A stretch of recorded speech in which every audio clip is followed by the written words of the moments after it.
మనము ప్రభుని నమ్మిన వారము, సజీవైన దేవుడిని నమ్మిన వారము, సిలువను మోసుకొని ఆయన వెంబడించే వారము, దేవుని వాక్యాన్ని నమ్మిన వారమే.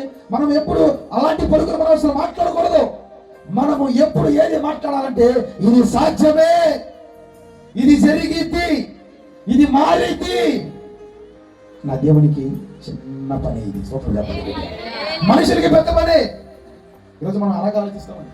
ఏది అప్పుల విషయంలో కానివ్వండి, మారు మనసు పొందే విషయంలో కానివ్వండి, లేకపోతే నీలో మార్పు విషయంలో కానివ్వండి, ఎంత ప్రార్థన చేస్తే నాకు ఈ కార్యం జరగదా అని ఒక అపోహలో పడిపోతే చూసారా?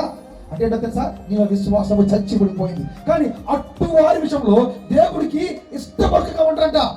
దేవుడు ఎవరిని ఇష్టపడతారంటే వారిలో ఏది ఉండాలంటే విశ్వాసం అనేది ఉంటేనే.